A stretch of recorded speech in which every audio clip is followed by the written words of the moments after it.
Hi, Coach Bly. Thanks for joining us. Yeah, no problem. What's going on? Just another Monday, living the dream. I know that's right. Mike, how about if you get started? Sure. Hey, Coach. Mike Barber from the Richmond Times-Dispatch in Virginia. You've played at Lane Stadium, obviously. You're there now in a coaching capacity. What is the challenge of playing at that venue? Well, I actually never played at Lane Stadium. Actually, I went there for the first time 2 years ago when we played there. And but nah, it's a great environment. I've always heard great things about it. You know, with all the guys that I played with or grew up with back home, and Keith Brunell and those guys, D Hall. And so that to me, that's one of the best places to play in college football. And actually, when I went there, you know, for the first time in 2019, man, I was fired up, man. It kind of brought chills, you know, down my body, man. But it's definitely a great environment. I know that's a football town, so I know our guys are fired up for the opportunity to go back there and looking forward for the game. We know those guys are gonna be fired up. It's not unusual, but it got a lot of attention. The video of you guys playing Enter Sandman for part of preseason camp got a lot of attention around here. I know a lot of teams do that. In your experience as a player and coach, does that help focus players? Does it fire them up doing that at practice? Is it background noise? How do you look at that kind of stuff? Well, coaches do various things, you know, to try to get the guys prepared for the game. And actually, it's a pretty cool song. You know, when I had my travel baseball team and had my youth football team, that was one of my go-to songs. So, you know, like when they started playing a couple of years ago, dude, I was jumping and dancing like it was my song. So now it's a great environment. It was something to get the guys going, but you know, for the most part, man, we know that the stadium is going to be rocking, and we look forward to going to Blacksburg for the game. Thank you. Greg, you're up next. Hey, Dré. Storm Duck has been hampered by injuries for the better part of a year. During that period, how do you go about helping develop a player while he is a little bit banged up? And then kind of where is he at now in terms of the rotation and how he's performed in camp thus far? I mean, Storm is you know, where he needs to be, man. You know, injuries is a part of the game. And I know that probably better than anybody. You know, I was blessed to not really have any when I played. But, you know, Storm is in, you know, his mind's in a good place. He's working. He's competing with Tony and Kyler and Day Hollins and the rest of the guys, Obi and those guys. They out there working. He's doing tremendously well, man. You know, I look forward to having a healthy Storm Duck, a healthy Tony Grimes, Kyler McMichael, a full and complete secondary for the season opener. And I can't wait to see what those guys look like when we suit up. During the offseason when he was injured, though, development-wise, is that just getting in the film room and working through those kind of things that take place off the field? Well, I feel like, you know, Storm played a lot of football his first year. And to see the transition from him as a freshman to last year when he got injured, because I feel like last year when he got injured, there wasn't a better cornerback in the ACC in my eyes. You know, he was playing really, really well. And to us, you know, he was a guy that we felt like to take away a side of a field. And so, but that didn't come because of his skill set. That came because of where he was mentally and the knowledge that he had gained through being a starter as you know, his first year. So he didn't lose that. And matter of fact, it might have got even better because during the time when he didn't play, you know, he was in every meeting, you know, he was getting better every day mentally as well. So right now, man, Storm, you know, he was here in the spring and participated and he picked up right where he left off, man. And so I expect Storm to do what he did and be the same guy he was before he went away with injury. But I'm excited to have him with the rest of the guys. Like I said, I feel like where I am right now at that position, I'm a lucky coach. Thank you. Michael, go ahead, please. Hi, Coach. How do you balance, obviously you have a lot of responsibilities within the football program, but how do you balance recruiting on the front lines and also coaching the kids in the program? Recruiting on the front lines and then coaching my kids. I mean, Just like, how do you balance that? What's the work balance like? Well, with me, I mean, as you know, or I don't know if you know, but most people know I'm a social butterfly. So that's not a secret. I like to talk. I'm constantly on the phone. So that's been part of my everyday life ever since I've retired, right? And so, but then on top of that, just trying to find time. My family's in Charlotte, so I got all day, man. Like I have no place to be when I leave work. If my nephew needs me or if a kid needs me to ask a question, I'm always available. So, this is my world. I've been a football player my whole life. I love the game. I love mentoring kids. I love giving back. I love helping kids have a chance to do what I did. So to me, there's nothing to balance. I'm just being me, and that's loving what I do. And what is it like to go back to the area where you were from? Obviously, where kids like Tony are from now. What is it like to go back to that area and recruit in that area? I mean, I said it before. It's like I'm living in a dream. Having a chance to go back to the streets where I was raised to help mentor and help give an opportunity to the kids that travel the same streets I traveled that was given to me. And so I'm living a dream. And then I get a chance to go home and see my mom and dad. Don't need to stay in a hotel. I can see my family. I told you my mom is one of 13. So I got like 155 cousins, first cousins, living in the 7-5. So I'm always welcome when I come home. I'm always having fun. There's no place I can't go in the 7-5 and not know anyone. So it's definitely it's a pretty good feeling to go home. Thank you. Thanks. Andrew, go ahead. Hey, Coach, what couple of areas has Tony's game grown the most since last season ended? Man, Tony, I just say technique wise. Last year I think he, and this how I was my first year. And I told my guys this as well, even the first year when I intercepted all those balls when I was here, I didn't specifically have the technique down that Coach Case wanted us to play, my defensive back coach. I didn't really get good to the second year. The same thing with Storm. Storm had a great, he had an outstanding first year, but the progression that he made in the spring leading up to the season of last year and the growth that he had even at doing fall camp or doing summer camp last summer, it was tremendous strides. And so I told Tony, right, he's nowhere near the finished product is far, far away. And to see the growth that he's made from last year to now, him being more comfortable in his technique, him being, understanding routes,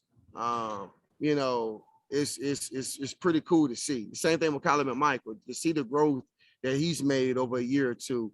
The same thing with Day, man. It's pretty cool to see. And that's what it is every year. I expect our guys to get smarter, every day, learn something every day where they can apply it on game day. And that's how I was as a player. I got better my second year, even though statistically, I didn't have the numbers my second year here at Carolina. Mentally, technique wise, I was so much more better. And that's what I expect with our guys here. That's what I've seen with Tony. And that's what I expect with the rest of the guys as they get older.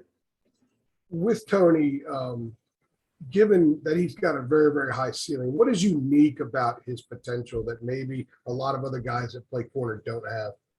Well, just his love for the game, man, and how competitive he is, how great he want to be. And that was one of the things I told him when he got here, right?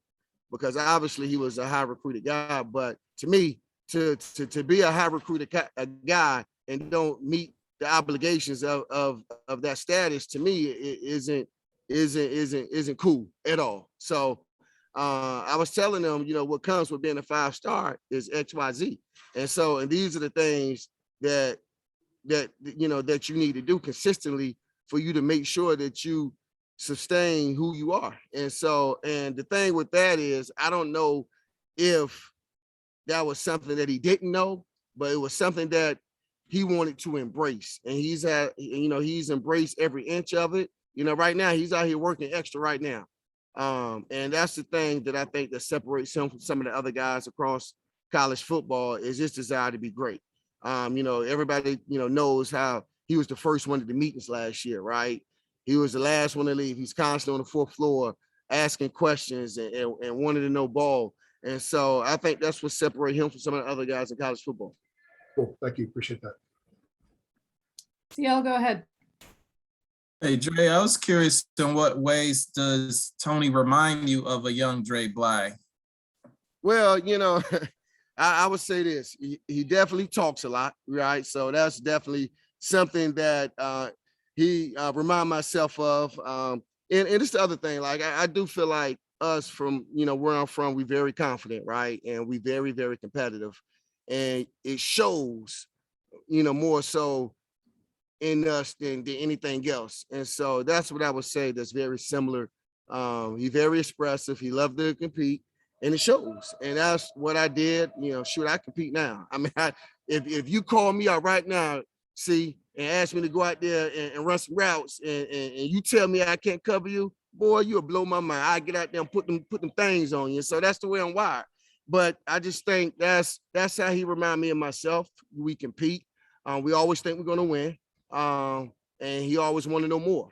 And so that's what I love about Tony. He I don't care what he's accomplished, what he's done. He's not afraid to ask questions. He's not a know-it-all type of dude, and he want to know more. And I love that about him. And you mentioned earlier about Storm being kind of the before his injury being shut down, kind of take away a side of the field corner. How